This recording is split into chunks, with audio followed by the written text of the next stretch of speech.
Hello hi നമസ്കാരം. മുമ്പൊരു വീഡിയോയിൽ സൂചിപ്പിച്ചിട്ടുള്ളതുപോലെ ഒരു യാത്രയുടെ കൂടി ഭാഗമായിട്ടുള്ള സ്ഥലത്താണ് ഞാനിപ്പോൾ ഉള്ളത്. അതിൻ്റെ ഭാഗമായി എനിക്ക് കിട്ടിയിരിക്കുന്ന മുറി ഇത് അവരൊരു കുട്ടിക്ക് വേണ്ടി ഡിസൈൻ ചെയ്തിട്ടുള്ളതാണെന്ന് തോന്നുന്നു. എന്തായാലും നിലവിൽ ഈ വീട്ടിൽ കുട്ടികളൊന്നുമില്ല.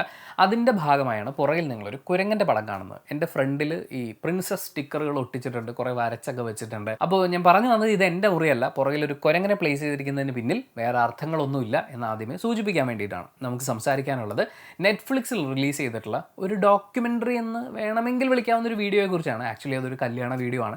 അതിൻ്റെ അപ്പുറം ഇപ്പുറം കുറച്ച് കാര്യങ്ങൾ ആഡ് ചെയ്തിട്ടുണ്ട് എന്നേ ഉള്ളൂ എന്നാണ്, ഇത്രയാണ് എനിക്ക് അതിനെക്കുറിച്ച് പറയാനുള്ള അഭിപ്രായം, വളരെ ചുരുങ്ങിയ വാക്കുകളിൽ. പക്ഷേ കുറച്ച് ഡീറ്റെയിൽ ആയി ആ വീഡിയോയെക്കുറിച്ചും അതിനെ തുടർന്നുണ്ടായ ചില വിവാദങ്ങളെക്കുറിച്ചും ഒക്കെ നമുക്ക് സംസാരിക്കേണ്ടതുണ്ട്. ക്ഷമ കുറവാണെങ്കിൽ 1.5x ഇട്ടിട്ടോ 2x ഇട്ടിട്ടോ നിങ്ങൾക്ക് ഈ വീഡിയോ കാണാം.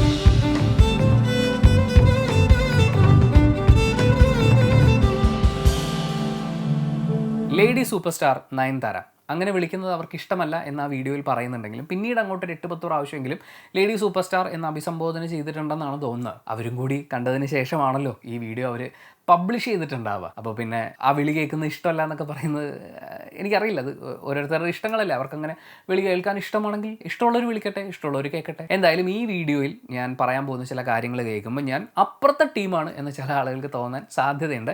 നയൻതാര എന്ന വ്യക്തിയെക്കുറിച്ച് ആസ് ആൻ ആർട്ടിസ്റ്റ് അവരോടുള്ള റെസ്പെക്റ്റിനെ കുറിച്ച് മുമ്പൊരു വീഡിയോയിൽ ഞാൻ സംസാരിച്ചിട്ടുണ്ടായിരുന്നു. അത് ഞാൻ ആദ്യം പ്ലേസ് ചെയ്യാം. നിങ്ങൾ നയൻതാരയെക്കുറിച്ച് സംസാരിക്കുമ്പോൾ എനിക്ക് നയൻതാര എന്ന് പറയുന്ന ആക്ട്രസിനോടുള്ള ഏറ്റവും വലിയ ബഹുമാനം എന്ന് പറയുന്നത് അവർ സിനിമയുമായി ഒരു ബന്ധമില്ലാത്തൊരു കുടുംബത്തിൽ നിന്ന് സത്യനന്ദിക്കാട് സംവിധാനം ചെയ്ത ഒരു സിനിമയിലൂടെ മലയാളത്തിലേക്ക് കടന്നു വന്ന ഒരു അഭിനേത്രിയാണ്. അവിടെ നിന്നുകൊണ്ട് അവർ മലയാളത്തിൽ വളരെ പ്രിയപ്പെട്ട ഒരു അഭിനേത്രിയായി മാറുന്നു. ആ സമയത്ത് തന്നെ ഒരുപാട് നടന്മാരോട് ചേർത്ത് അവരെക്കുറിച്ച് അപവാദ കഥകൾ ഉണ്ടായിട്ടുണ്ട്. ഈ കമന്റ് ഇടുന്ന ആളുകളൊക്കെ ഡിജിറ്റൽ പ്ലാറ്റ്ഫോമിനെ കുറിച്ച് സ്വപ്നം പോലും കാണുന്നതിന് മുമ്പ് സിനിമാ മാസികകളിലൂടെയും മറ്റു മാസികകളിലൂടെയും മാസിക ബുള്ളിങ് ഏൽക്കേണ്ടി വന്ന ഒരു അഭിനേത്രിയാണ് അവർ. അത് കഴിഞ്ഞ് അവർ തമിഴിലേക്ക് മാറി അവിടെയും സിനിമകൾ ചെയ്യുന്നു, അവിടെ ഗ്ലാമർ വേഷങ്ങൾ ചെയ്യുന്നു. ഒത്തിരി ഗോസിപ്പുകൾ ഉണ്ടായിട്ടുണ്ട്. നമ്മൾ ഈ പറയുന്ന സോഷ്യൽ മീഡിയ കാലത്ത് വരുന്ന ഗോസിപ്പുകളുടെ അങ്ങേപ്പുറത്തെ ഗോസിപ്പുകൾ സിനിമാ മാസികകളിൽ ഞാനും വായിച്ചിട്ടുണ്ട്. ആ മാസികകളിലൊക്കെ നയൻതാര എന്ത് ചെയ്യുന്നു എന്നുള്ളതായിരുന്നു വിഷയം. അവർക്കൊപ്പം പേര് ചേർത്തിരുന്ന മറ്റു പുരുഷ അഭിനേതാക്കൾ അവരതിനുശേഷം എന്ത് ചെയ്തു എന്നുള്ളതും എത്ര സ്ത്രീകളുടെ കൂടെ പോയി എന്നുള്ളതൊന്നും ആ മാസികയുടെ വിഷയമല്ല. അത് കഴിഞ്ഞ് അവരുടെ റിലേഷൻഷിപ്പുകൾ വാർത്തയാവാൻ തുടങ്ങി. ആ സമയമൊക്കെ ആയപ്പോഴേക്കും ഡിജിറ്റൽ പ്ലാറ്റ്ഫോമിൽ ആളുകൾ ആക്റ്റീവ് ആയി തുടങ്ങി. അപ്പോഴും ഇവരൊന്നും ഫേസ്ബുക്കിൽ കയറിയിട്ടുണ്ടാവില്ല. ആ സമയത്ത് ഇവരുടെ MMS ക്ലിപ്പുകൾ ലീക്ക് ആവുന്നു, ഫോട്ടോസ് വരുന്നു, മോർഫ് ചെയ്തതും അല്ലാത്തതുമായ ഒത്തിരി കാര്യങ്ങൾ വരുന്നു. ഒരുപാട് ബുള്ളിങ് നേരിടേണ്ടി വന്നിട്ടുണ്ട്. ഇവിടെ ഒന്നും നയൻതാര എന്ന് പറയുന്ന അഭിനേത്രി തന്റെ യാത്ര അവസാനിപ്പിച്ചിട്ടില്ല. അവർ സിനിമ അഭിനയം എന്ന മോഹവുമായി മുന്നോട്ട് പോവുകയായിരുന്നു. അതിനുശേഷം അവർക്ക് കിട്ടിയ വേഷങ്ങളെ കൃത്യമായി ചൂസ് ചെയ്യാൻ തുടങ്ങി. നയൻതാര എന്ന് പറയുന്നത് ഇന്ന് സൗത്ത് ഇന്ത്യയിലെ ഏറ്റവും വലിയ ബ്രാൻഡാണെങ്കിൽ അവർക്കൊപ്പം ആരംഭിച്ച അഭിനേത്രിമാർ വിവാഹിതരാവുകയോ മറ്റു മേഖലകളിലേക്ക് പോവുകയോ ഒക്കെ ചെയ്തിരിക്കുമ്പോൾ പോലും സിനിമയിൽ നിന്ന് തന്നെ വളർന്ന് സിനിമയ്ക്ക് അകത്ത് ഇൻവെസ്റ്റ് ചെയ്ത് ഇത്രയും വലിയൊരു നിലയിലേക്ക് നെറ്റ്ഫ്ലിക്സുകാർ അങ്ങോട്ട് ചെന്ന് ചോദിച്ചായിരിക്കും. അല്ലാതെ നയൻതാരയും വിഘ്നേഷും നെറ്റ്ഫ്ലിക്സിന്റെ ആമസോണിന്റെ ഒന്നും ഓഫീസിൽ പോയിട്ട് ഞങ്ങളുടെ കല്യാണം ഒന്ന് ഷൂട്ട് ചെയ്യോ എന്ന് ചോദിച്ചാൽ നെറ്റ്ഫ്ലിക്സ് എന്ന് പറയുന്ന ആഗോള കമ്പനി അവരുടെ വീട്ടിൽ ചെന്നിരുന്ന് ഡിസ്കസ് ചെയ്തിട്ടാണ് അവരുടെ കല്യാണം അവർ നെറ്റ്ഫ്ലിക്സ് ഒഫീഷ്യലി ചെയ്യുന്നത്. അപ്പോൾ അത്രയും വലിയ നിലയിലേക്ക് അവർ വളർന്നിട്ടുണ്ടെങ്കിൽ ഈ പറയുന്ന സൈബർ ബുള്ളിങ് എന്ന് പറയുന്നത് അവരുടെ പരിസര പ്രദേശത്തുകൂടി പോലും പോകില്ല. അവർക്കതൊന്നൊരു വിഷയമല്ല. ഏതോ പൊട്ടക്കിണറ്റിൽ കിടന്നുകൊണ്ട് കുറെ തവളകൾ കരയുന്നു എന്നുള്ളത്, ഏതോ പൊട്ടക്കിണറ്റിൽ കിടന്ന് ഏതോ തവളകൾ കരയുന്നു എന്നുള്ളതുകൊണ്ട് നയൻതാരയ്ക്ക് ഒന്നും സംഭവിക്കാനില്ല. നയൻതാരയുടെ വിവാഹ വീഡിയോ നെറ്റ്ഫ്ലിക്സ് അതിൻ്റെ റൈറ്റ്സ് എടുക്കുന്നതായിട്ട് ബന്ധപ്പെട്ട് കുറച്ച് വിവാദങ്ങൾ മുമ്പുണ്ടായിട്ടുണ്ടായിരുന്നു. അപ്പോൾ അതിനെക്കുറിച്ച് അതിൽ വന്ന കമൻറ്റുകളെക്കുറിച്ച് ഞാൻ പറഞ്ഞൊരു റെസ്പോൺസാണ് നിങ്ങൾ കുറച്ച് മുമ്പ് കേട്ടത്. ഇത് തന്നെയാണ് എനിക്കിപ്പോഴും നയൻതാരയെക്കുറിച്ചുള്ള അഭിപ്രായം. ആസ് എ വ്യക്തി, as an artist, as a woman, അവർ ട്രാവൽ ചെയ്തിരിക്കുന്നത് അതത്ര ഈസി ആയിട്ടുള്ള ഒരു ജേണി അല്ല. എൻ്റെ ഒരുപാട് പേർക്ക് പ്രചോദനമാവുന്ന ഒരു ജീവിതവുമാണത്. പക്ഷേ നമ്മൾ ഈ ഒരു ഡോക്യുമെൻ്ററിയെ കുറിച്ച് സംസാരിക്കുമ്പോൾ എനിക്ക് അങ്ങനെ ഒരു ഫീൽ അല്ല ഉള്ളത്. ആ റെസ്പെക്റ്റ് അവിടെ മാറ്റി വെച്ചിട്ട് ആസ് എ ഡോക്യുമെൻ്ററി ഇതിനെ നോക്കി കാണുന്ന സമയത്ത് നയൻതാര എന്ന് പറയുന്ന വ്യക്തിയെക്കുറിച്ച് അവരുടെ തുടക്കകാലത്തെ സിനിമകൾ മുതൽ ഫോളോ ചെയ്യുന്ന ഒരാളെന്നുള്ള നിലയ്ക്ക് എൻ്റെ മനസ്സിലുണ്ടായിരുന്ന ഒരു ഇമേജ് ഉണ്ട്. അതിനെ എന്തെങ്കിലും ഒരു തരത്തിൽ ടച്ച് ചെയ്യുന്ന ഒന്നും തന്നെ ആ ഡോക്യുമെൻ്ററിയിൽ ഇല്ലായിരുന്നു. നമ്മളിപ്പോൾ സമീപകാലത്തൊക്കെ വരുന്ന ചില വെഡ്ഡിങ് വീഡിയോസൊക്കെ എടുത്ത് നോക്കുകയാണെങ്കിൽ അതിനൊക്കെ ഒരു രീതിയുണ്ട്. അതായത് ചെക്കനെയും പെണ്ണിനെയും കാണിച്ച് താലി കെട്ടുന്ന വീഡിയോയും കാണിച്ച് സദ്യ കഴിക്കുന്ന ആ പരിപാടിയിൽ നിന്നൊക്കെ വിട്ടിട്ട് പെണ്ണ് വന്ന് ഓരോ കാര്യങ്ങളെയും കുറിച്ച് വിസ്തരിച്ച് പറയുന്നു, ബന്ധുക്കളെക്കുറിച്ച് സംസാരിക്കുന്നു, പിന്നെ പെണ്ണിൻ്റെ വീട്ടുകാരുടെ കുറേ കലാപരിപാടികൾ, ചെക്കൻ്റെ വീട്ടുകാരുടെ കുറേ കാര്യങ്ങൾ, പിന്നെ ഇവർ കല്യാണം കഴിച്ച് ചിലപ്പം ഈ യാത്ര പറയുന്ന സമയത്ത് ഞാൻ കരഞ്ഞില്ല നീ കരഞ്ഞോ എന്നൊക്കെ അങ്ങോട്ടും ഇങ്ങോട്ടും ചോദിക്കുന്ന പോലത്തെ കുറേ ഫണ്ണി മൊമെൻറ്റ്സ് ഒക്കെ ചേർത്തിട്ട് നല്ല രസകരമായ ചില വെഡ്ഡിങ് വീഡിയോസ് വരാറുണ്ട്. നെറ്റ്ഫ്ലിക്സിൽ തന്നെയാണെന്ന് തോന്നുന്നു ഒരു വിവാഹം പ്ലാൻ ചെയ്യുന്ന വെഡ്ഡിങ് പ്ലാനേഴ്സിനെ കുറിച്ചിട്ടുള്ളൊരു സംഭവം ഞാൻ കണ്ടിട്ടുണ്ടായിരുന്നു. അവിടെയൊക്കെ വന്നിട്ടുള്ള ആ വീഡിയോ പാറ്റേൺ മാത്രമാണ് ഈ ഒരു ഡോക്യുമെൻ്ററിയിലുള്ളത്. നയൻതാര ബിയോണ്ട് ഫെയറി ടെയിൽസ് എന്നൊക്കെ പറയുമ്പോൾ ആ ഫെയറി ടെയിലുകൾക്കൊക്കെ അപ്പുറത്തുള്ള ഒരു വളരെ സ്ട്രോങ് ആയിട്ടുള്ള ഒരു ജേണി നമ്മൾ കാണണ്ടേ. നയൻതാര ആകസ്മികമായി സിനിമയിലേക്ക് എത്തപ്പെട്ടു, തമിഴ് ഫിലിം ഇൻഡസ്ട്രിയിലേക്ക് ചെന്നു. അവിടെ ഒന്ന് സക്സസ് ആയി തുടങ്ങുന്ന സമയത്ത് അവർക്കൊരു റിലേഷൻഷിപ്പ് ഉണ്ടായി, അഭിനയം നിർത്തി. പിന്നെ കുറച്ച് കഴിഞ്ഞ് അഭിനയത്തിലേക്ക് തിരിച്ചു വരണമെന്ന് ആഗ്രഹിച്ച സമയത്ത് തന്നെ ഓഫേഴ്സ് കിട്ടി തുടങ്ങി. പിന്നെ അവരൊരു സൂപ്പർ സ്റ്റാർ ലെവലിലേക്ക് വരുന്നു. അപ്പോൾ തന്നെ വിഘ്നേഷിനെ പരിചയപ്പെടുന്നു, അവർ പ്രണയിക്കുന്നു, വിവാഹം കഴിക്കുന്നു. ഇത്ര ഇതിനകത്ത് പറഞ്ഞിട്ടുള്ളൂ. ഇതിൽ എന്തെങ്കിലും ഒരു ഇൻസ്പയറിങ് എന്ന് സൂചിപ്പിക്കാവുന്ന കാര്യമുണ്ടെങ്കിൽ അത് അവരെ ബോഡി ഷെയിം ചെയ്തതുമായിട്ട് ബന്ധപ്പെട്ടിട്ടാണ്. അവർ ഗജനിയിൽ അഭിനയിച്ച സമയത്ത് അവരുടെ വണ്ണം കൂടുതലായിരുന്നു എന്ന് പറഞ്ഞിട്ട് കുറേ വിവാദങ്ങൾ വന്നിരുന്നു എന്നൊക്കെ പറയുന്നത് അങ്ങനത്തെ കുറച്ച് കാര്യങ്ങളാണ്. പക്ഷേ അതിലും എത്രയോ ഇരട്ടി കാര്യങ്ങളെ ഫേസ് ചെയ്ത് മുന്നോട്ട് വന്നിട്ടുള്ള ഒരാളാണ് നയൻതാര. അത്തരം വിവാദ വിഷയങ്ങളെക്കുറിച്ച് യാതൊരു വിധത്തിലുള്ള പേരൊന്നും പറഞ്ഞിട്ടില്ലെങ്കിൽ പോലും ഹിൻഡ് ചെയ്ത് പറഞ്ഞ് അപ്പോൾ ആ ഒരു സ്ട്രഗിളിൻ്റെ ഒരു ജേണി കാണിക്കണമല്ലോ. പക്ഷേ ഈ ബിയോണ്ട് ദ ഫെയറി ടെയിൽസ് എന്നുള്ള പരിപാടി മാറ്റിയിട്ട് വെഡ്ഡിങ് വീഡിയോ എന്ന് പറയുന്ന ഒരു കാര്യത്തിനാണ് ഇവർ ഇമ്പോർട്ടൻസ് കൊടുത്തിട്ടുള്ളത്. അതുകൊണ്ട് തന്നെ വളരെ ഫ്ലവറി ആയിട്ടുള്ള ഭയങ്കര രസകരമായിട്ടുള്ള കുറേ കാര്യങ്ങളൊക്കെ ഇങ്ങനെ കാണിച്ചു പോകുന്നു. ഒരു 40 മിനിറ്റ് സമയം എടുത്തിട്ടാണ് നയൻതാരയുടെ ഒരു ജേണി അവർ പറയുന്നത്. അത് കഴിഞ്ഞ് പിന്നെ ഒരു 10-15 മിനിറ്റോളം ഈ വിഘ്നേഷ് ശിവൻ പിന്നെ അവർ തമ്മിൽ കാണുന്നത്, പരിചയപ്പെടുന്നത്, പ്രണയം. അത് കഴിഞ്ഞ് പിന്നെ കല്യാണ വീഡിയോ ആണ്. പിന്നെ സോഷ്യൽ മീഡിയയിൽ അവർ പബ്ലിഷ് ചെയ്തിട്ടില്ലാത്തതെന്ന് എനിക്ക് ഫീൽ ചെയ്തിട്ടുള്ള കുറച്ച് വീഡിയോ ക്ലിപ്സൊക്കെ നമുക്ക് കാണാൻ പറ്റുന്നുണ്ട്, കുഞ്ഞുങ്ങളോടൊപ്പം ഉള്ളതൊക്കെ. അതർ ദാൻ ദാറ്റ് ഒരനക്കവുമില്ലാതെയാണ് ഈ ഡോക്യുമെൻ്ററി പോയത്. ഇടയ്ക്കൊക്കെ ഫോൺ എടുത്ത് സ്ക്രോൾ ചെയ്തിരിക്കാം എന്നൊരു തോന്നൽ നമ്മളിൽ ഉണ്ടാക്കുന്ന, ഒരു 1.5x എങ്ങനെയെങ്കിലും കണ്ടു തീർക്കാം എന്നൊരു തോന്നലുണ്ടാക്കുന്ന, അത്രയധികം ബോറിംഗ് ആയി എക്സിക്യൂട്ട് ചെയ്യപ്പെട്ടിട്ടുള്ള ഒരു video. Nayanthara beyond fairy tale എന്നൊക്കെ പറഞ്ഞാൽ അവർ ടൈറ്റിൽ ഇടുന്ന സമയത്ത് എൻ്റെ മനസ്സിൽ നമ്മൾ ഒരു 10, 20, 25 വയസ്സൊക്കെയുള്ള ആൾക്കാർ ചില സമയത്ത് പറയും പണ്ട് എൻ്റെ കുട്ടിക്കാലത്തിൽ നിന്ന്. ഈ പണ്ട് എൻ്റെ കുട്ടിക്കാലത്ത് നിന്ന് പറയാൻ മാത്രമുള്ള ഒരു ടൈം ജേണി അവിടെ സംഭവിച്ചിട്ടില്ല. ഞാനൊക്കെ പറയുമായിരുന്നു ഒരു 25-26 വയസ്സുള്ള സമയത്ത് ഞാനൊക്കെ സ്കൂളിൽ പഠിക്കുമ്പോൾ എന്ന് പറഞ്ഞു തുടങ്ങുമ്പോൾ നമ്മുടെ കൂടെയുള്ള സീനിയർ ആയിട്ടുള്ള ആൾക്കാർ ചോദിക്കടാ നീ സ്കൂളിൽ പഠിച്ചിറങ്ങിയിട്ട് ഒരു 15 കൊല്ലെങ്കിലും ആയോ, പിന്നെ ഇങ്ങനെ നീ പണ്ടെന്ന് പറയുന്നത് എന്ന് ചോദിക്കുന്ന ഒരു സാധനമുണ്ട്. അതായത് ഒരു ജേണി അതിൻ്റെ എല്ലാ ഇമ്മൻസ് ആയിട്ടുള്ള ഇൻറ്റൻസ് ആയിട്ടുള്ള ഇമോഷൻസും കാര്യങ്ങളൊക്കെ കാണിച്ചുകൊണ്ട് പറയണമെങ്കിൽ ഒരു ജീവിതകാലം നമ്മൾ ജീവിച്ച് തീർക്കണമല്ലോ, അല്ലെങ്കിൽ ഒരു വൻ എക്സ്പീരിയൻസ് അല്ലെങ്കിൽ ഒരു വൻ നേട്ടത്തിലേക്ക് നമ്മൾ എത്തണമല്ലോ. ഞാൻ നയൻതാരയെ ഒട്ടും കുറച്ച് കാണുകയല്ല കേട്ടോ. ആസ് എൻ ആർട്ടിസ്റ്റ് അവർ വന്നിട്ടുള്ള ജേണിയെ ഞാൻ ഒട്ടും കുറച്ച് പറയല്ല. പക്ഷേ കുറച്ച് വിവാദങ്ങളും അതിനെ ഫൈറ്റ് ചെയ്ത് ഈ ഇൻഡസ്ട്രിയിൽ തന്നെ നിലനിൽക്കാനുള്ള അവരുടെ തീരുമാനത്തിനെ മാറ്റി നിർത്തിയാൽ മറക്കാൻ പറ്റാത്ത പെർഫോമൻസുകൾ എന്ന് പറയുന്നത് വളരെ കുറച്ച് മാത്രം, എനിക്ക് പെട്ടെന്ന് ഓർത്തെടുക്കാൻ പറ്റുന്നില്ല കേട്ടോ, വളരെ കുറച്ച് മാത്രം ഡെലിവർ ചെയ്യപ്പെട്ടിട്ടുള്ള ഒരു ആവറേജ് അഭിനേത്രിയാണ് നയൻതാര എന്ന് പറയുന്നത്. അവിടെ അപ്രിഷ്യേറ്റ് ചെയ്യേണ്ട അല്ലെങ്കിൽ ചെയ്യപ്പെടേണ്ട ഒരു കാര്യം എന്ന് പറയുന്നത് അവരുടെ പെർസിവിയറൻസ് എന്ന് നമുക്ക് വേണമെങ്കിൽ പറയാം. മലയാളത്തിൽ എൻ്റെ കറക്റ്റ് ട്രാൻസ്ലേഷൻ കറക്റ്റാണെന്ന് അറിയില്ല, പക്ഷേ നിശ്ചയദാർഢ്യം എന്ന് പറയുന്നൊരു കാര്യമുണ്ട്. വിട്ടുകൊടുക്കില്ല ഞാൻ എന്ന് പറയുന്നൊരു ആറ്റിറ്റ്യൂഡുണ്ട്. അവിടെ അതാണ് ഏറ്റവും കൂടുതൽ അപ്രിഷ്യേറ്റ് ചെയ്യപ്പെടേണ്ടത്. പക്ഷേ ആ കാര്യത്തിലേക്ക് ഈ ഒരു വെഡ്ഡിങ് വീഡിയോ എത്തണം എന്നുണ്ടെങ്കിൽ ഈ സ്ട്രഗിൾ കുറച്ചും കൂടി ഇൻറ്റൻസ് ആയിട്ട് കാണിക്കണം. പക്ഷേ ഇവിടെ ആ ഒരു കുഞ്ഞു കാര്യം മാത്രമേ പറഞ്ഞിട്ടുള്ളൂ. അവർ പാസ് ചെയ്ത് പോയപ്പോൾ അത് വലിയ കാര്യമായിരിക്കും, പക്ഷേ ഇത്രയും കാലത്തെ ഒരു ടൈം ഫ്രെയിമിനെ നമ്മൾ എടുത്തു വെച്ച് നോക്കുമ്പോൾ അവിടുത്തെ ഒരു കുഞ്ഞു കാര്യം മാത്രമാണിത്. അവരുടെ ഫസ്റ്റ് റിലേഷൻഷിപ്പ് നമുക്കത് പറയാം. ആൻഡ് ഇതിനകത്ത് വിഘ്നേഷ് അദ്ദേഹത്തിൻ്റെ കുറച്ച് ആറ്റിറ്റ്യൂഡ് ആൻഡ് ഇവരുടെ റിലേഷൻഷിപ്പിൻ്റെ ഒരു ഡൈനാമിക് എന്താണെന്നുള്ളത് നമ്മളെ കാണിച്ചു തരുന്നുണ്ട്. അത് കണ്ട സമയത്ത് ഞാൻ ആലോചിച്ചുകൊണ്ടിരുന്നൊരു കാര്യം, നയൻതാര എന്ന് പറയുന്നത് വളരെ നിശ്ചയദാർഢ്യമുള്ള, ഒരുപാട് കഠിനാധ്വാനം ചെയ്യുന്ന, എനിക്ക് ഇന്ന കാര്യം ഇങ്ങനെ തന്നെ വേണം എന്ന് നിർബന്ധ ബുദ്ധിയൊക്കെയുള്ള, എന്നുവെച്ചാൽ നെഗറ്റീവ് സെൻസിലല്ലേ പറയുന്നത്, വളരെ അസേർട്ടീവ് ആയിട്ടുള്ളൊരു പേഴ്സണാണ്. പക്ഷേ വിഘ്നേഷ് എന്ന് പറയുന്നത് അവർക്കതാണ് ഇഷ്ടം, അവരതങ്ങനെ ചെയ്തോട്ടെ, ഞാനതിൽ ഒരു പ്രശ്നം, ഞാനായിട്ടൊരു പ്രശ്നം ഉണ്ടാക്കില്ല, ഞാൻ ഈ സൈഡിലിരുന്നോളാം എന്നൊക്കെ പറയുന്നത് പോലെ മറ്റേ ആളെ കംഫർട്ടബിൾ ആക്കാൻ വേണ്ടി ഞാൻ മാക്സിമം ഒതുങ്ങാം എന്ന് ചിന്തിക്കുന്ന, അതിനെ ക്യൂട്ട് എന്നൊക്കെ അഭിസംബോധന ചെയ്യുന്നുണ്ട്. ഇതൊക്കെ ഓരോരുത്തരുടെ നീഡിനനുസരിച്ച് മാറും. എനിക്ക് എങ്ങനെയുള്ള പാർട്ട്ണറാണ് വേണ്ടത്, അല്ലെങ്കിൽ ഞാൻ എങ്ങനെയുള്ള പാർട്ട്ണറായാണ് ഒരു റിലേഷൻഷിപ്പിൽ ഇരിക്കാൻ ഇഷ്ടപ്പെടുന്നതെന്നൊക്കെയുള്ള ഓരോരുത്തരുടെ ചോയ്സാണ്. പക്ഷേ ഇവിടെ എനിക്കങ്ങനെ അഭിപ്രായം പറയണ്ട, അല്ലെങ്കിൽ എൻ്റെ അഭിപ്രായം പറഞ്ഞാൽ പ്രശ്നമാകുന്നുള്ളതുകൊണ്ട് ഞാനിപ്പോൾ ഒന്നും പറയാറില്ല എന്ന് പറഞ്ഞ് അതിന് വിടുന്നത്, ഇത് നൂറ്റാണ്ടുകളായി സ്ത്രീകൾ പിന്തുടരുന്ന ഒരു രീതിയായിരുന്നു അത്. ഭർത്താവിന് ഞാൻ പറഞ്ഞത് ഇഷ്ടപ്പെട്ടില്ല, എൻ്റെ അഭിപ്രായം ഇഷ്ടപ്പെട്ടില്ലെങ്കിൽ ഞാൻ മിണ്ടായിരിക്കുക, ആ സൂപ്പറാണെന്ന് പറഞ്ഞ് ഇങ്ങനെ ഇരിക്കുക എന്ന് പറയുന്നതിന് ഒരു റോൾ റിവേഴ്സ് ചെയ്യുന്നു എന്ന് പറയുന്ന അത്ര എനിക്ക് ഫീൽ ചെയ്തുള്ളൂ. ഇപ്പം ബിയോണ്ട് ദ ഫെയറി ടെയിൽ നയൻതാരയാണല്ലോ അവതരിപ്പിക്കാൻ നോക്കുന്നത്. അപ്പം വിഘ്നേഷിന് അത്രയും പ്രാധാന്യം കൊടുക്കേണ്ടെന്ന് വിചാരിച്ചിട്ടാണോ എന്നും അറിയില്ല. പക്ഷേ എനിക്ക് ആ ഒരു റിലേഷൻഷിപ്പ് ഡൈനാമിക്കിൽ എന്തോ എനിക്കത്ര ഒരു രസമായിട്ട് തോന്നിയില്ല അത്. പിന്നെ ഇങ്ങനൊരു ഡോക്യുമെൻ്ററി ചെയ്യുന്ന സമയത്ത് ഇതിനൊരു കല്യാണ വീഡിയോ എന്നുള്ളതിനപ്പുറത്ത് എന്തെങ്കിലും പ്രാധാന്യം ഉണ്ടെങ്കിൽ അഡ്രസ്സ് ചെയ്യപ്പെടണമായിരുന്നു എന്ന് എനിക്ക് തോന്നിയ ഒരു കാര്യമുണ്ട്. അതായത് ഒരുപാട് പുരുഷന്മാരുടെ താരാധിപത്യം നിലനിന്നിരുന്ന ലോകത്ത് വേറെ നായകന്മാരൊന്നും ഇല്ലെങ്കിലും ഈ ഒരൊറ്റ നായികയുടെ മുഖം വെച്ചുകൊണ്ട് ഒരു സിനിമ കോടിക്കണക്കിന് രൂപയ്ക്ക് ബിസിനസ് ചെയ്യാൻ പറ്റുമെന്നുള്ള ഒരു അവസ്ഥയിലേക്ക് അവർ വളർന്നു വന്നു എന്ന് പറയുന്നൊരു കാര്യമുണ്ട്.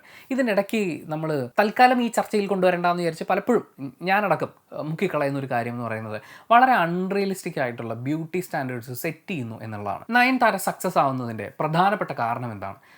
അവരെപ്പോലെ ഒരു അഭിനേത്രി ഇന്ന് ഇന്ത്യയിൽ വേറെ ജീവിച്ചിരിക്കുന്നില്ല, അല്ലെങ്കിൽ അത്രയും പ്രതിഭാധനയായ അഭിനേത്രി ഈ ലോകത്ത് ജീവിച്ചിരിപ്പില്ല.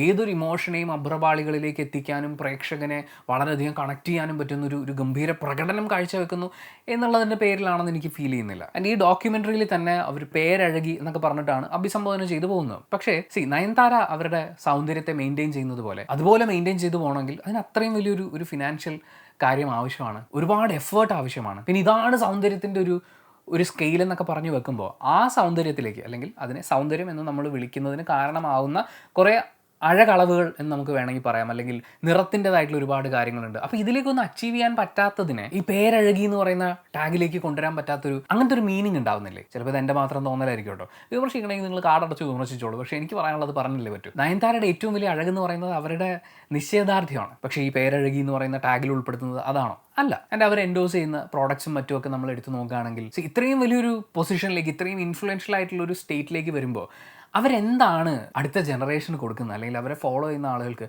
കൊടുക്കുന്നൊരു മെസ്സേജ് എന്താണ്? ഇതിപ്പോൾ ആണുങ്ങൾ സക്സസ് ആകുമ്പോൾ നിങ്ങൾ കോൺട്രിബ്യൂഷൻ എന്താണെന്ന് ചോദിക്കില്ലല്ലോ എന്നൊക്കെ വേണമെങ്കിൽ ഇതിന് ഒരു എതിർവാദമൊക്കെ ഉന്നയിക്കാം. പക്ഷെ നയൻതാര ബ്രാൻഡ് ചെയ്യപ്പെടുന്ന ഒരു റീസൺ ഉണ്ട്. ആ റീസണിലേക്ക് അച്ചീവ് ചെയ്യാൻ പറ്റാത്ത, അല്ലെങ്കിൽ ഇങ്ങനെ ഒരുപാട് ആളുകൾ ഇങ്ങനെ ബ്രാൻഡ് ചെയ്യപ്പെടുന്നത് കൊണ്ട് ഈ കോമൺ ആയിട്ടുള്ള ആളുകളുടെ ഉള്ളിൽ ക്രിയേറ്റ് ചെയ്യപ്പെടുന്ന ഒരു സൗന്ദര്യ സങ്കല്പമുണ്ട്. അങ്ങനെ ക്രിയേറ്റ് ചെയ്യപ്പെടുന്ന സൗന്ദര്യ സങ്കല്പം അപകർഷതാബോധം സൃഷ്ടിക്കുന്ന വലിയൊരു ജനറേഷൻ പുറത്തുണ്ട്. അപ്പോൾ അതിനെ കൂടി അഡ്രസ്സ് ചെയ്യാൻ ആസ് ലേഡി സൂപ്പർ സ്റ്റാർ അല്ലെങ്കിൽ നയൻതാര അവർ ശ്രമിക്കുന്നുണ്ടോ എന്ന് എനിക്കിത് കണ്ടപ്പോഴൊരു സംശയം തോന്നി.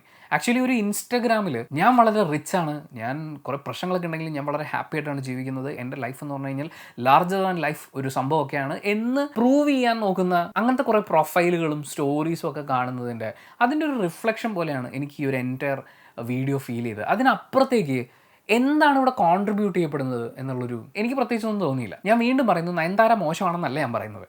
അവരുടെ എന്ത് ക്വാളിറ്റിയാണ് പ്രൊജക്റ്റ് ചെയ്യപ്പെടേണ്ടിയിരുന്നതെന്നും എന്ത് ക്വാളിറ്റിയാണ് ഇവിടെ പ്രൊജക്റ്റ് ചെയ്യപ്പെടാതെ പോയതെന്നും ഒക്കെ ഒന്ന് മനസ്സിലാക്കാൻ വേണ്ടിയിട്ടുള്ളൊരു ഡിസ്കഷനാണിത്. പിന്നെ ഈ ഒരു എൻറ്റയർ ഡോക്യുമെൻ്ററിയിൽ അല്ലെങ്കിൽ ഈ വെഡ്ഡിങ് വീഡിയോയിൽ എനിക്ക് ഏറ്റവും കൂടുതൽ റെസ്പെക്റ്റ് തോന്നിയതും ഒരു കണക്ഷൻ ഫീൽ ചെയ്തിട്ടുള്ളതും നയൻതാരയുടെ അമ്മയോടാണ്. ആക്ച്വലി അവർ ജീവിതത്തിൽ വേണ്ടെന്ന് വെച്ചിട്ടുള്ള എത്രയോ കാര്യങ്ങളുടെ റിഫ്ലക്ഷനാണ് അവരുടെ മക്കൾ ഇന്ന് അനുഭവിക്കുന്നത്, അല്ലെങ്കിൽ അവർ കൊടുത്തിട്ടുള്ള ഒരു കോൺഫിഡൻസ്. അതിന് ഒരു തരത്തിൽ ഈ ഒരു വീഡിയോ അപ്രിഷിയേറ്റ് ചെയ്യുന്നുണ്ടെന്ന് എനിക്ക് തോന്നി. പക്ഷേ അത് നയൻതാരയുടെ അമ്മയുടെ മാത്രം ക്വാളിറ്റി ആണെന്നൊന്നും ഞാൻ പറയുന്നില്ലേ. പക്ഷേ ഇത് ഇങ്ങനൊരു ഇത്രയും ആളുകൾ ശ്രദ്ധിക്കുന്ന ഒരു ഡോക്യുമെൻ്ററിയിൽ ഇങ്ങനൊരു ഘടകത്തിന് ഇത്രയും ഇമ്പോർട്ടൻസ് കൊടുത്തു എന്നുള്ളതാണ്. ഇനി ധനുഷ് വിഷയത്തിലേക്ക് വരാം. ദൈവമുണ്ട് എന്നൊക്കെ പറഞ്ഞിട്ട് നയൻതാര ഒരു ഓപ്പൺ ലെറ്ററൊക്കെ പോസ്റ്റ് ചെയ്തിട്ടുണ്ടായിരുന്നു. എനിക്കതൊരു പബ്ലിസിറ്റി സ്റ്റണ്ടായിട്ടാണ് ഫീൽ ചെയ്തിട്ടുണ്ടായിരുന്നത്. മാത്രമല്ല നയൻതാര ചോദിച്ചുകൊണ്ടിരിക്കുന്നതൊക്കെ വളരെ സെൻസ്ലെസ് ആയിട്ടുള്ള കാര്യങ്ങളാണ് എന്നുള്ളത് നമുക്ക് സിമ്പിളായിട്ട് മനസ്സിലാക്കാവുന്നേ ഉള്ളൂ. ദൈവത്തിന് വേണ്ടി അല്ലെങ്കിൽ ദൈവത്തിൻ്റെ കോടതിയിൽ ചോദ്യം ചെയ്യും എന്ന് വിചാരിച്ച് ധനുഷ് എന്തിനാണ് തനിക്ക് സാമ്പത്തിക ലാഭമുള്ള ഒരു കാര്യം വേണ്ടെന്ന് വെക്കുന്നത്? ഇത് നയൻതാരയുടെയും വിക്കിയുടെയും വിവാഹം അവർ നെറ്റ്ഫ്ലിക്സിന് പകർപ്പവകാശം കൊടുക്കുന്നു, അതിൻ്റെ ഒരു കോപ്പിറൈറ്റ് കൊടുക്കുന്നു. ആ വിവാഹത്തിനെ ഷൂട്ട് ചെയ്യാനും ഡോക്യുമെൻ്റ് ചെയ്ത് അത് എഡിറ്റ് ചെയ്ത് അവതരിപ്പിക്കാനും നെറ്റ്ഫ്ലിക്സിൻ്റെ പ്ലാറ്റ്ഫോമിൽ മാത്രമായി അത് പബ്ലിഷ് ചെയ്യാനുമുള്ള ഒരു അധികാരം നെറ്റ്ഫ്ലിക്സിന് കൊടുക്കുന്നു. അതിനവർ പണം കൈപ്പറ്റുന്നു. അതായത് ഈ ഇവൻറ്റ് അവിടെ നടക്കുന്ന കംപ്ലീറ്റ് പരിപാടികളും നെറ്റ്ഫ്ലിക്സിൻ്റെ മാത്രമാണ്. അല്ലാതെ അവിടെ ഉണ്ടായിരുന്ന ഒരാളുടെ ഫോണിൽ ഷൂട്ട് ചെയ്തത് അയാൾക്ക് അയാളുടെ ഇഷ്ടത്തിന് പ്രചരിപ്പിക്കാലോ എന്ന് പറയുന്ന പോലത്തെ പരിപാടികളൊന്നുമില്ല. അവിടെ വന്നിട്ടുള്ള ആളുകളെ ഫോൺ ഉപയോഗിക്കാൻ പോലും അനുവദിച്ചിട്ടുണ്ടായിരുന്നില്ല. അപ്പം അങ്ങനെ വളരെ പ്രൊട്ടക്റ്റഡായി, ആ പ്രൊട്ടക്ഷൻ എന്ന് പറഞ്ഞു കഴിഞ്ഞാൽ നിങ്ങൾ ഇങ്ങനെയാണ് ആലോചിക്കേണ്ടത്, അതിൻ്റെ ഒരു കോപ്പിറൈറ്റ് പ്രൊട്ടക്ഷൻ. ആ ഒരു സ്പേസിൽ നടക്കുന്ന എൻറ്റയർ ഇവൻസിൻ്റെ പകർപ്പവകാശം നെറ്റ്ഫ്ലിക്സിന് കൊടുത്ത് ഇവർ പണം വാങ്ങിയിട്ടുണ്ട്. എനിക്ക് തോന്നുന്നു ആ വീഡിയോ എഡിറ്റ് ചെയ്ത് വന്നപ്പോൾ ഈ ഒരു വീഡിയോയിൽ നമ്മൾ കാണുന്ന പോലെ തന്നെ ഒരു 15 മിനിറ്റിന് ഇടാവുന്ന ഒരു കുഞ്ഞ് കണ്ടൻറ്റ് മാത്രമേ ഉള്ളൂ. അതിന് ഇത്രയും കോടി കൊടുത്തു പോയല്ലോ എന്ന് വിചാരിച്ച് ആ വെഡ്ഡിങ് വീഡിയോയ്ക്ക് പകരം നമുക്ക് കുറച്ചൊരു എക്സ്റ്റെൻഡഡ് വീഡിയോ ക്ലിപ്പ് ആവശ്യമാണ്. അപ്പോൾ അതിന് വേണ്ടിയിട്ട് നമുക്ക് എന്ത് ചെയ്യാമെന്ന് പറഞ്ഞ് പിന്നീട് അവർ ആലോചിച്ചുണ്ടാക്കിയതാണ് ഈ വീഡിയോ എന്നാണ് എനിക്ക് ഫീൽ ചെയ്തത്. അത്രയധികം അമച്വർ പരിപാടിയാണ് ഈ വീഡിയോയിൽ അവർ ചെയ്തു വെച്ചിരിക്കുന്നത്. കുറച്ച് എസ്തെറ്റിക്കലി ബ്യൂട്ടിഫുൾ അല്ലെങ്കിൽ വളരെ പോഷായിട്ടുള്ള ആംബിയൻസിലൊക്കെ ഇരുന്ന് ഷൂട്ട് ചെയ്ത് കാണിച്ചിട്ടുള്ള കാര്യം എന്നുള്ളത് മാറ്റി നിർത്തി കഴിഞ്ഞാൽ ഈ വിവാഹത്തിലേക്ക് അറ്റാച്ച് ചെയ്ത് ഇങ്ങനെ വലുതാക്കി വന്നിട്ടുള്ള ഒരു വീഡിയോ ആണിത്. അപ്പോൾ അങ്ങനെ ഒരു വീഡിയോയിൽ ഇൻസേർട്ട് ചെയ്യാൻ വേണ്ടിയിട്ട് ഇവരുടെ ലവ് സ്റ്റോറി പറയുമ്പോൾ അവിടെ ഏറ്റവും ഇമ്പോർട്ടൻ്റ് ആയിട്ട് വരുന്ന ഒരു സിനിമ, അത് ധനുഷ് പ്രൊഡ്യൂസ് ചെയ്തിട്ടുള്ള സിനിമയാണ്. അതിലെ വീഡിയോ ക്ലിപ്പ് ചോദിച്ചപ്പോൾ ഉപയോഗിക്കാൻ സമ്മതിച്ചില്ല എന്ന് പറയുന്നത് നിങ്ങൾ എന്തൊരു മനസ്സാക്ഷി ഇല്ലാത്തതാണെന്ന് അങ്ങനെ ഒന്നും ചോദിക്കേണ്ട കാര്യമൊന്നുമില്ല. എല്ലാവരും പണം വാങ്ങിയാണ് ഈ പരിപാടി ചെയ്യുന്നത്. നയൻതാരയ്ക്ക് ഈ വീഡിയോ അവരുടെ ഹോം വീഡിയോയിൽ കാണാൻ വേണ്ടിയിട്ടല്ല, അവരുടെ ഇൻസ്റ്റാഗ്രാമിൽ പോസ്റ്റ് ചെയ്യാനോ ഫേസ്ബുക്കിൽ ഇടാനോ വേണ്ടിയിട്ടല്ല. അവർക്ക് ആ വീഡിയോ ക്ലിപ്പ് ആവശ്യമായത് നെറ്റ്ഫ്ലിക്സ് എന്ന് പറയുന്ന ഒരു കോർപ്പറേറ്റ് കമ്പനിക്ക് പൈസ ഉണ്ടാക്കാൻ കൊടുക്കാൻ വേണ്ടിയിട്ടാണ്. ബിക്കോസ് അവർ ഓൾറെഡി പൈസ വാങ്ങിക്കഴിഞ്ഞു. അപ്പോൾ ആ പൈസ വാങ്ങിയതിന് അത് ഫില്ല് ചെയ്യാൻ വേണ്ടിയിട്ട് കുറച്ച് വീഡിയോ ക്ലിപ്പ് ആവശ്യമാണ്. അതിന് വേണ്ടിയിട്ടാണ് ധനുഷിൻ്റെ അടുത്ത് ഈ വീഡിയോ ക്ലിപ്പുകൾ ചോദിക്കുന്നത്. എന്തുകൊണ്ട്? ധനുഷ് ആ സിനിമയുടെ പ്രൊഡ്യൂസറാണ്. ആ സിനിമയ്ക്ക് വേണ്ടി അയാൾ പണം മുടക്കി ഉണ്ടാക്കിയ വർക്ക് സ്പേസിനകത്ത് നടക്കുന്ന എല്ലാം അയാളുടെ അണ്ടറിൽ വരുന്നതാണ്. ഇപ്പോൾ ഞാനൊരു റേഡിയോ ജോക്കി ആയിരുന്ന സമയത്ത് യൂട്യൂബ് ചാനൽ തുടങ്ങിയിട്ടുള്ള ആളാണ്. നിങ്ങൾക്ക് എൻ്റെ ചാനലിലുള്ള എല്ലാ വീഡിയോസും പെറുക്കി നോക്കാം. ഏതോ വീഡിയോയിൽ Q&Aയിൽ മാത്രം ഞാനൊരു റേഡിയോ ജോക്കിയാണെന്ന് പറഞ്ഞതിനപ്പുറത്തേക്ക് ഞാൻ ഏത് സ്റ്റേഷനിൽ ഏത് ടൈം ബാൻഡിലാണ് ഷോ ചെയ്യുന്നത്, ആ ഷോ നിങ്ങൾ കേട്ട് നോക്കുമെന്ന് ഞാനൊരു വീഡിയോയിലും പറഞ്ഞിട്ടില്ല. ഈവൻ ഞാൻ വർക്ക് ചെയ്യുന്ന റേഡിയോ സ്റ്റേഷനിൽ പോലും എനിക്ക് അവിടെ ഇരുന്നുകൊണ്ടും വേണമെങ്കിൽ എൻ്റെ ചാനലിലേക്കുള്ള വീഡിയോ ക്ലിപ്പ് ഷൂട്ട് ചെയ്തെടുക്കാമായിരുന്നു. കാര്യം ഞാനല്ല അവിടെ ഇരിക്കുന്നത്. എനിക്ക് ഏറ്റവും കൂടുതൽ അപ്രിസിയേഷൻ കിട്ടിയിട്ടുള്ള ഒരു ഇൻ്റർവ്യൂ ഉണ്ട്, എഴുത്തുകാരനും സംവിധായകനുമായിട്ടുള്ള ഡെന്നിസ് ജോസഫ് സാറിൻ്റെ. ആ ഇൻ്റർവ്യൂ നാട്ടുകാർ നല്ല അഭിപ്രായം പറഞ്ഞു എന്നല്ല പറയുന്നത്, ആ ഗസ്റ്റ് വളരെയധികം ഹാപ്പി ആയിരുന്നു എന്നുള്ളതാണ്. ഇൻ്റർവ്യൂ തുടങ്ങുന്നതിന് മുമ്പ് അദ്ദേഹം പറഞ്ഞു, ഞാൻ ഒരുപാട് യൂട്യൂബിലൊക്കെ ഇരുന്ന് ഒത്തിരി കാര്യങ്ങൾ പറഞ്ഞിട്ടുള്ളതാണ്. അപ്പോൾ ആ പറഞ്ഞിട്ടുള്ള കാര്യങ്ങളെക്കുറിച്ചൊന്നും നിങ്ങൾ ചോദ്യങ്ങൾ ചോദിക്കരുത്, അങ്ങനെ ചർവണം പോലെ എനിക്ക് ഉത്തരം പറയാൻ താല്പര്യമില്ല എന്നൊക്കെ പറഞ്ഞുകൊണ്ട് 10 മിനിറ്റ് സമയം മാത്രം അനുവദിച്ച് തുടങ്ങിയ ഇൻ്റർവ്യൂ അവസാനിച്ചത് 1/4 മണിക്കൂറിന് ശേഷമാണ്. ആൻഡ് അദ്ദേഹം ഒത്തിരി സംസാരിച്ചു. ഒത്തിരി എന്ന് പറഞ്ഞാൽ വളരെ ഹാപ്പി ആയിട്ട് സംസാരിച്ചു. എല്ലാം കഴിഞ്ഞ് എനിക്ക് അദ്ദേഹത്തിൻ്റെ കോൺടാക്ട് നമ്പർ എടുത്തു തന്ന ആൾക്ക് ആ പയ്യൻ എന്നോട് ചോദിച്ച ചോദ്യങ്ങൾ എനിക്ക് വളരെയധികം ഇഷ്ടപ്പെട്ടു, വളരെ നല്ലൊരു ഇൻ്റർവ്യൂ ആയിരുന്നു എന്ന് അദ്ദേഹം അഭിപ്രായപ്പെടുകയും ചെയ്തു. ഇത് ആ റേഡിയോ സ്റ്റേഷനിൽ ഇരിക്കുകയാണ്. അതിൻ്റെ കോപ്പി എനിക്ക് എടുക്കാനും എൻ്റെ ഈ യൂട്യൂബ് ചാനലിൽ പബ്ലിഷ് ചെയ്യാനും വളരെ എളുപ്പമാണ്. ഓൾറെഡി ചരിത്രം എന്നിലൂടെ എന്ന് പറയുന്ന ആ ഒരു സീരീസിലൂടെ അദ്ദേഹം പറഞ്ഞിട്ടുള്ള ഒത്തിരി കഥകളുണ്ട്. അതിൻ്റെയും പിന്നിലുള്ള വേറെയും ഒരുപാട് കഥകളും അദ്ദേഹത്തിൻ്റെ പേഴ്സണലായിട്ടുള്ള ഒത്തിരി കാര്യങ്ങളും വളരെ രസമായി വളരെ എൻജോയ് ചെയ്ത് അദ്ദേഹം സംസാരിച്ചത് എൻ്റെ അടുത്തുണ്ട്. പക്ഷേ എനിക്കത് പബ്ലിഷ് ചെയ്യാൻ പറ്റില്ല. കാര്യം ഞാൻ വർക്ക് ചെയ്തിരുന്നത് ഒരു കോർപ്പറേറ്റ് കമ്പനിയുടെ അണ്ടറിൽ വരുന്ന റേഡിയോ സ്റ്റേഷനിലാണ്. അവിടെ ആ വർക്ക് സ്പേസിനുള്ളിൽ ഞാൻ ക്രിയേറ്റ് ചെയ്തിട്ടുള്ള കോണ്ടൻറ്റിൻ്റെ മുഴുവൻ അവകാശവും അവർക്കുള്ളതാണ്. അതെനിക്ക് ഇവിടെ കൊണ്ടൊന്നും ഇടാൻ പറ്റില്ല. ഇന്നുവരെ ഞാനത് ചെയ്തിട്ടില്ല. അവിടെ പോയി ഇവിടെ നിന്ന് ഞാൻ അതും പ്രൊമോട്ട് ചെയ്യാൻ നോക്കിയിട്ടില്ല. വർക്ക് സ്പേസ് എന്ന് പറയുന്ന ഒരു ടാഗ് അവിടെ വരുന്നുണ്ട്. ആ വർക്ക് സ്പേസിൽ ഇരിക്കാൻ നമുക്ക് പണം തന്ന ആരാണ്? ഇപ്പോൾ വിക്കിയും നയൻതാരയും ആ ഒരു വർക്ക് സ്പേസിൽ ഇരിക്കുമ്പോൾ ഉണ്ടായിട്ടുള്ള തമാശകളും കാര്യങ്ങളും അത് പ്രൊമോഷൻ അടക്കം ഉപയോഗിക്കാനുള്ള അവകാശം ധനുഷിനാണുള്ളതെന്നാണ് ഞാൻ മനസ്സിലാക്കുന്നത്. ഇനി ഇതിൻ്റെ നിയമപരമായിട്ടുള്ള കാര്യങ്ങളൊക്കെ വേറെ ലെവലിൽ വരേണ്ട കാര്യങ്ങളാണ്. പക്ഷേ എൻ്റെ ഇതുവരെയുള്ള നോളജ് വെച്ചുകൊണ്ട് ആ വർക്ക് സ്പേസിനുള്ളിൽ അവർ ക്രിയേറ്റ് ചെയ്തിട്ടുള്ള അത് എൻ്റെ ഫോണിൽ ഷൂട്ട് ചെയ്തോ അവൻ്റെ ഫോണിൽ ഷൂട്ട് ചെയ്തോ അപ്പുറത്ത് വഴിയെ പോയ ആൾ ഷൂട്ട് ചെയ്തോ എന്നുള്ളതൊന്നും അല്ല. പല സിനിമകളുടെയും ഷൂട്ടിംഗ് ലൊക്കേഷൻ സ്റ്റിൽസും വീഡിയോസും പബ്ലിക്കാക്കി കഴിഞ്ഞാൽ ആ പബ്ലിക്കാക്കുന്ന ആൾക്കെതിരെ കേസ് വരുന്നത് എന്തുകൊണ്ടാണ്? അത് ആ സിനിമയുടെ പ്രൊട്ടക്റ്റഡ് കോണ്ടൻ്റ് ആണ്. ഇപ്പോൾ ധനുഷ് വ്യക്തിപരമായ വിദ്വേഷം തീർക്കാൻ എന്നൊക്കെ നയൻതാര ആ കത്തിലിങ്ങനെ എഴുതുന്നുണ്ടായിരുന്നു. ആ എൻ്റെ കത്തിൻ്റെ ഉദ്ദേശം ഇത്രേ ഉള്ളൂ, ഞങ്ങൾക്ക് ആ 3 സെക്കൻഡ് യൂസ് ചെയ്തതിന് നിങ്ങൾ 10 കോടി പറഞ്ഞ് ദൈവമുണ്ട് നിങ്ങളോട് ഇതിനൊക്കെ ചോദ്യം ചെയ്യും എന്ന് പറയുന്ന ഒരു കുഞ്ഞു കാര്യമാണ്. അതിന് കുറച്ച് ഇംഗ്ലീഷൊക്കെ ചേർത്ത് വലിച്ചു നീട്ടി പരത്തി എഴുതിയിരിക്കുന്നതാണ്. അത് വളരെ അപക്വമായിട്ടുള്ളൊരു റിയാക്ഷനായിട്ടാണ് എനിക്ക് ഫീൽ ചെയ്തത്. അതല്ലെങ്കിൽ ഇങ്ങനൊരു ഡോക്യുമെൻ്ററി വരുന്നുണ്ട്. ഈ ഡോക്യുമെൻ്ററി കണ്ടിട്ട് ഞാൻ ആരോടും പറയില്ല നിങ്ങളിത് കാണണം കേട്ടോ, ഇതൊരു ഗംഭീര സംഭവം ഞാൻ പറയാൻ പോകുന്നില്ല. എങ്ങനെയൊക്കെയോ കണ്ടു തീർത്തു എന്ന് എനിക്ക് ഫീൽ ചെയ്ത, പ്രത്യേകിച്ച് ഒന്നും ഫീൽ ചെയ്യിപ്പിക്കാതെ കണ്ടു തീർത്തൊരു സാധനമാണത്. അപ്പോൾ ഇതിന് മാക്സിമം പബ്ലിസിറ്റി കിട്ടുക എന്ന് പറയുന്നത് നെറ്റ്ഫ്ലിക്സിൻ്റെയും കൂടി ആവശ്യമായതുകൊണ്ട് അവർ ക്രിയേറ്റ് ചെയ്തിട്ടൊരു പബ്ലിസിറ്റി സ്റ്റണ്ടാണ് ഇതെന്ന് പറഞ്ഞാലും ചിലപ്പോൾ ഞാൻ വിശ്വസിക്കും. ഇനി ധനുഷ് അത് വിട്ടുകൊടുത്തില്ല. അയക്ക് തോന്നുന്നത് നെറ്റ്ഫ്ലിക്സ് എന്ന് പറയുന്ന ഒരു ആഗോള ഭീമൻ കമ്പനി എൻ്റെ സിനിമയിൽ ഒരു കുഞ്ഞ് കട്ട് യൂസ് ചെയ്യണം, അപ്പോൾ എനിക്ക് പൈസ തരണം. ഞാൻ ഉണ്ടാക്കിയ പൈസ എന്താണ് മരത്തിൽ നിന്ന് കൊഴിഞ്ഞു വീണതോ? അല്ലല്ലോ എന്ന് ധനുഷിനെ ആലോചിക്കാമല്ലോ. ആൻഡ് അത് ധനുഷിൻ്റെ പ്രോപ്പർട്ടിയാണ്. എനിക്ക് ഏറ്റവും കോമഡി ആയിട്ട് തോന്നിയത് അതാണ്. ഈ ദൈവമുണ്ട് എന്ന് പറയുന്നത് അത് മലയാളത്തിൽ കഴിഞ്ഞിടയ്ക്ക് ഈ ഓൺലൈൻ മീഡിയയുടെയൊക്കെ മുമ്പിലിരുന്ന ഒരാൾ പറയുന്നുണ്ടായിരുന്നു, നന്ദി വേണമടാ നന്ദി എന്നൊക്കെ പറയുന്ന പോലത്തെ ഡയലോഗ്. അങ്ങനെയല്ല കാര്യങ്ങൾ വർക്ക് ചെയ്യുന്നത്. ഇതിനകത്ത് പണം എന്ന് പറയുന്ന ഒരു കാര്യം വരുമ്പോൾ സൗഹൃദത്തിൻ്റെ പുറത്ത് മാത്രമാണ്. ശരി, നയൻതാര ഒരു വീഡിയോ ഇങ്ങനെ ഷൂട്ട് ചെയ്തിട്ട് അവരുടെ യൂട്യൂബ് ചാനൽ ഇടുകയാണ്, അല്ലെങ്കിൽ അവരുടെ ഫേസ്ബുക്ക് പേജിൽ ഇടുകയാണ്. അത് കുറേ ആളുകൾ കാണണമെന്ന് തോന്നി, അത് കുറച്ച് ആളുകൾക്ക് ഇൻസ്പിറേഷൻ ആവുമെന്ന് അവർക്ക് തോന്നി, അവരങ്ങനെ ചെയ്യുന്നെങ്കിൽ അങ്ങനെ, അതിലിപ്പോൾ എന്താ കുഴപ്പം? ധനുഷിന് വേണമെങ്കിൽ അനുവദിക്കാം, കുഴപ്പമില്ലല്ലോ. ഇങ്ങനൊരു കാര്യത്തിന് വേണ്ടിയിട്ടല്ലേ ഇത്? അതൊന്നും അല്ലല്ലോ. ഒരു കല്യാണ വീഡിയോ അതിനെ മാക്സിമം പെരുപ്പിച്ച് കൂടുതൽ ആളുകളിലേക്ക് എത്തിച്ച് മണിയാക്കി മാറ്റി വേറൊരു ആഗോള കോർപ്പറേറ്റ് കമ്പനിക്ക് വേണ്ടിയിട്ടല്ലേ. എന്തുകൊണ്ടാണ് നയൻതാര ധനുഷിൻ്റെ അടുത്ത് ഇത് റിക്വസ്റ്റ് ചെയ്യേണ്ടി വന്നത്? അത് ധനുഷിൻ്റെ പ്രോപ്പർട്ടി ആയതുകൊണ്ടാണ്. അല്ലെങ്കിൽ ഇവർ ചോദിക്കേണ്ട വല്ല കാര്യമുണ്ടോ? ഇനിയും ധനുഷും നയൻതാരയും തമ്മിലുള്ള പ്രശ്നങ്ങൾ എന്ന് പറയുന്നത് അത് വേറൊരു പ്രശ്നം. പക്ഷേ ഇതിൻ്റെ ഒരു കോപ്പിറൈറ്റ് ആംഗിളാണ് ഞാനിവിടെ പറഞ്ഞത്. ഞാൻ ധനുഷിൻ്റെ നെഞ്ചത്ത് കയറുന്ന സമയത്ത് അതിൻ്റെ ആവശ്യമില്ല, അയക്ക് കൊടുക്കാൻ തോന്നില്ല, കൊടുക്കില്ല. അതിന് വേറെ കാരണം ഇവിടെ ബോധിപ്പിക്കേണ്ട ഒരു ഉത്തരവാദിത്വം അയക്കില്ല. ഞാനൊരു പ്രൊഡ്യൂസറാണ്, ഞാൻ പണം മുടക്കി ഒരു സിനിമയൊക്കെ ചെയ്തു, ആ സിനിമ പെട്ടിയിലിരിക്കുക, എനിക്ക് തോന്നി ആ സിനിമ നാട്ടുകാരെ കാണിക്കണ്ട, ഞാൻ വീട്ടിൽ ഇരുന്ന് കാണുകയാണ്, ഞാനത് ചെയ്തു, അതെൻ്റെ ഇഷ്ടം, ഞാൻ പൈസ മുടക്കിച്ചു, ഞാൻ ചെയ്യിച്ചൊരു കാര്യം എനിക്കിങ്ങനെ ചെയ്യാൻ തോന്നി. അല്ലെങ്കിൽ പിന്നെ ഞാനിതിൽ പണം മുടക്കുന്നതിൽ എന്തർത്ഥമാണുള്ളത്? ഇപ്പോൾ നയൻതാരയും വിക്കിയും തമ്മിൽ ഈ ഒരു സിനിമയുടെ ലൊക്കേഷനിൽ വെച്ച് ഇഷ്ടത്തിലാവുന്നു. അവരൊരുമിച്ച് പുറത്ത് എവിടെയോ പോയപ്പോൾ അവരുടെ വർക്കിംഗ് ടൈം അല്ലെങ്കിൽ ആ ഒരു വർക്ക് സ്പേസിൽ ആ ലൊക്കേഷനിൽ എത്താതെ അവർ വേറെ എവിടെയെങ്കിലും വെച്ച് മീറ്റ് ചെയ്തതിൻ്റെ വീഡിയോ ക്ലിപ്സോ അല്ലെങ്കിൽ മറ്റുള്ള കാര്യങ്ങളൊക്കെ ഉപയോഗിക്കാം. അത് അവരുടെ പേഴ്സണലാണ്, അവരുടെ പേഴ്സണൽ ഡിവൈസിൽ ഷൂട്ട് ചെയ്തിട്ടുള്ളതാണ്.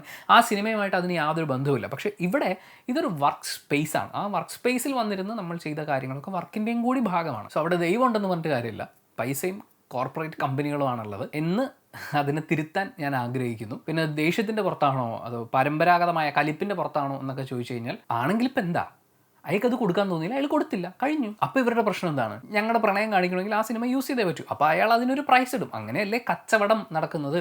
എൻ്റെ കയ്യിലൊരു പ്രോഡക്റ്റ് ഉണ്ട്, ആരും അത് വാങ്ങാൻ വലിയ താല്പര്യമൊന്നും കാണിച്ചിട്ടുണ്ടായിരുന്നില്ല, പെട്ടെന്നൊരു ദിവസം അതിന് കുറേ ആൾക്കാർ വരുമ്പോൾ ഞാൻ അതിൻ്റെ വില കൂട്ടും. അതൊരു ബേസിക് പരിപാടിയാണ്. അവിടെ നമ്മൾ സൗഹൃദം അങ്ങനത്തെ പരിപാടിയൊന്നുമില്ല. അതിനാണെങ്കിൽ നയൻതാര പൈസ വാങ്ങിക്കാൻ പാടില്ലല്ലോ. നയൻതാര ഓൾറെഡി അത് വിറ്റ് കാശാക്കുന്നുണ്ട്. അപ്പോൾ അതിന് വേണ്ടിയിട്ട് ഇവിടെ വേറൊരു കാര്യം എടുത്ത് യൂസ് ചെയ്യുന്നുണ്ടെങ്കിൽ അതിന് ഇവിടെ പൈസ കൊടുത്താൽ അല്ലെങ്കിൽ അതിനൊരു സമ്മതം വേണം. ഇനി അതല്ലെങ്കിൽ അതിൻ്റെ ഒരു, ഇപ്പോൾ നമ്മൾ റിവ്യൂ ചെയ്യില്ലേ, ഞാനൊരു സിനിമയെക്കുറിച്ച് ഒരു റിവ്യൂ ചെയ്യുന്നു അല്ലെങ്കിൽ ഇപ്പോൾ ഒരു റോസ്റ്റ് ചെയ്യുന്നു എന്നൊക്കെ പറയുമ്പോൾ ഇതിലൊരു ആഡഡ് പരിപാടി നടക്കുന്നുണ്ട്. അതായത് അവിടെ ഞാൻ എൻ്റേതായ കുറച്ച് കാര്യങ്ങളും കൂടി ആഡ് ചെയ്തിട്ടാണ് അതിനെക്കുറിച്ച് സംസാരിക്കുന്നത്. ഞാൻ അതെടുത്ത് സെല്ല് ചെയ്യല്ല, അല്ലെങ്കിൽ ആ സിനിമ അതുപോലെ എടുത്ത് വെച്ച് കാണിക്കുകയല്ല ചെയ്യുന്നത്. ഞാൻ അതിൻ്റെ പുറത്ത് എൻ്റേതായിട്ടുള്ള ക്രിയേറ്റിവിറ്റിയും കൂടിയിട്ട് അതിനൊന്ന് ഉരുട്ടി പാകപ്പെടുത്തിയെടുത്താണ് അവതരിപ്പിക്കുന്നത്. ഇപ്പോൾ നമുക്കൊരു സിനിമയെക്കുറിച്ച് ആസ്വാദനം പറയാം, അതൊരു സാഹിത്യ രൂപമാണ്. ഇപ്പോൾ ഇതേ സിനിമ, ധനുഷിൻ്റെ ഈ സിനിമ, ഇതിനെക്കുറിച്ച് എനിക്ക് റിവ്യൂ ചെയ്യാം അല്ലെങ്കിൽ അതിൻ്റെ റോസ്റ്റ് ചെയ്യാം. അത് എക്സ്ട്രാ ഒരു സാഹിത്യ ശാഖയായിട്ട് വരുന്നതാണ്. പക്ഷേ ഇവിടെ ഈ പറയുന്ന വീഡിയോ ക്ലിപ്പ് എന്ന് പറയുന്നത് അത് അതുപോലെ എടുത്ത് യൂസ് ചെയ്യാൻ വേണ്ടിയിട്ടാണ്. രണ്ടും തമ്മിലുള്ള വ്യത്യാസം മനസ്സിലാവുന്നുണ്ട് എന്ന് ഞാൻ വിശ്വസിക്കുന്നു. എനിവേ, എന്നെ സംബന്ധിച്ച് പ്രത്യേകിച്ച് യാതൊരു ഫീൽ ഉണ്ടാക്കാതെ വെറുതെ ഞാൻ കണ്ടു തീർത്ത ഒരു പരിപാടിയായിരുന്നു ഇത്. പക്ഷേ നയൻതാര ആൻഡ് അവരുടെ ഇതുവരെയുള്ള സ്ട്രഗിൾ, അവരുടെ ഒരു ജേണി, ഒരുപക്ഷെ ഇനി അങ്ങോട്ടും അവർ മുന്നോട്ട് കൊണ്ടുപോകാൻ സാധ്യതയുള്ള ജേണി എന്ന് പറയുന്നത് ഒരുപാട് പേർക്ക് ഒരുപാട് ഇൻസ്പിറേഷൻ കൊടുക്കാൻ പറ്റുന്ന, ഒരുപാട് പുതിയ ജനറേഷനിലുള്ള ആളുകൾക്ക് വലിയ ഇൻസൈറ്റുകളൊക്കെ കൊടുക്കാൻ സാധ്യതയുള്ള ഒന്നാണ്. അങ്ങനെ ഉപയോഗിക്കപ്പെടട്ടെ, അങ്ങനെ ഒരുപാട് ആളുകളിലേക്ക് എത്തപ്പെടട്ടെ എന്ന് ഞാൻ ആഗ്രഹിക്കുന്നു. And thank you so much for watching this video. Video ഇഷ്ടപ്പെട്ടാൽ ലൈക്ക് ചെയ്യുക, കമൻറ്റ് ചെയ്യുക, ഷെയർ ചെയ്യുക, സബ്സ്ക്രൈബ് ചെയ്യുന്ന കാര്യം പരിഗണിക്കുക.